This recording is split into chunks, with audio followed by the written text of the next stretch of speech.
أعوذ بالله من الشيطان الرجيم. بسم الله الرحمن الرحيم. تبارك الذي جعل في السماء بروجا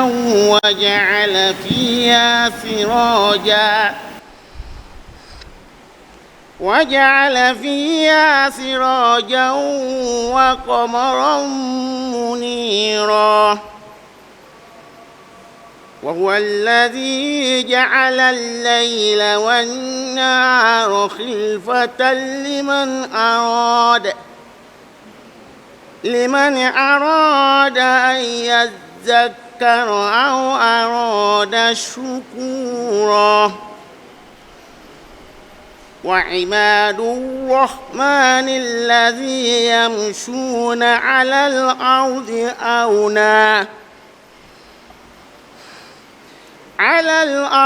أونا وإذا خاطبهم الجاهلون قالوا سلاما. والذين يبيتون لربهم سجدا وقياما. والذين يقولون ربنا اصرف عنا عذاب جهنم إن عذابها كان غراما إنها ساءت مستقرا ومقاما. والذين إذا أنفقوا لم يسرفوا ولم يقتروا وكان بين ذلك قواما. والذين لا يدعون مع الله إلها آخر ولا يقتلون النفس التي حرم الله إلا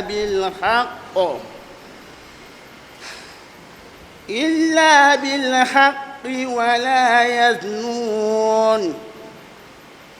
ومن يفعل ذلك يلقى أثاما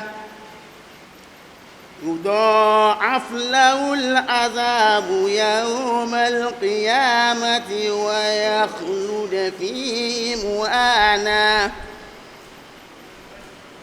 إلا من تاب وآمن وعمل عملا صالحا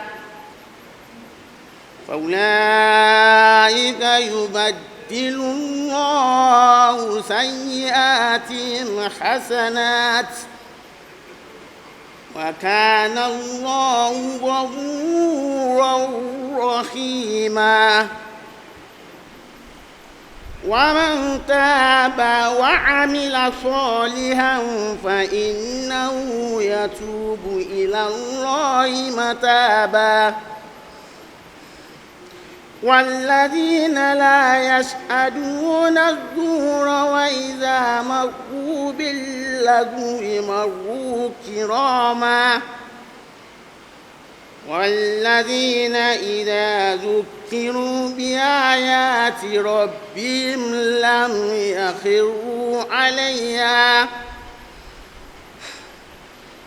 يخروا عليها صما وعميانا. والذين يقولون ربنا هب لنا من أزواجنا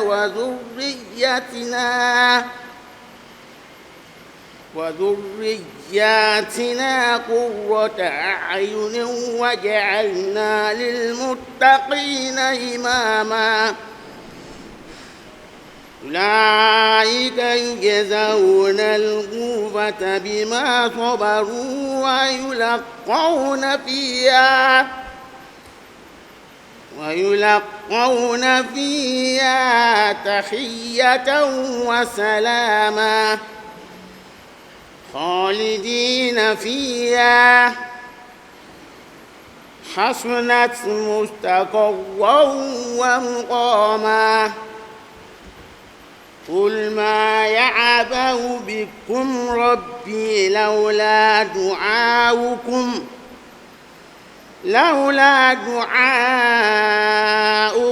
فقد كذبتم فسوف يكون لزاما. I seek refuge with Allah from Satan, their cause. In the name of Allah, the gracious, the merciful. Blessed is he who has made mansion in the heaven and has placed therein a lamp and a moon giving light. And he it is who has made the night and the day, each following the order, for him who desires to remember or desires to be grateful. And the servants of the gracious God are those who walk on the earth in a dignified manner. And when the ignorant address them, they say, peace. And who spend the night before their Lord prostrate and standing, and who say, our Lord, apart from us the punishment of hell, for the punishment thereof is a lasting torment. It is indeed evil as a place of rest and as an abode. And those who, when they spend, are neither extravagant nor niggardly, but moderate between the two. And those who call not on any other God along with Allah, nor kill a person that Allah has forbidden except for a just cause, nor commit adultery or fornication. And he who does that shall meet with the punishment of sin. Double to him will be the punishment on the day of resurrection, and he will be abide therein disgraced. Except those who repent and believe and do good deeds, and Allah is most forgiving, merciful. And those who repent and do good deeds indeed turn to Allah with true repentance. And those who bear not false witness, and when they pass by anything vain, they pass on with dignity. And those who, when they are reminded of signs of their Lord, fall not deaf and blind their hearts. And those who say, our Lord, grant us of our wives and children the delight of our eyes, and make us a model for the righteous. It is such as will be rewarded a high place in paradise, because they were steadfast, and they will be received therein with greeting and peace. Abiding therein, excellent it is, as a place of rest, as an abode. Say to the disbelievers, but for your prayer to him, my Lord will not care for you. You have indeed rejected the truth, and the punishment of your rejection will now cleave to you. Quran chapter 25, verse 62 to 78, Surah Al-Furqan. Allahumma arhamna bil Qur'an al-Azim. May Allah bless us with the blessing of the great Quran. Assalamu alaikum wa rahmatullahi wa barakatuh.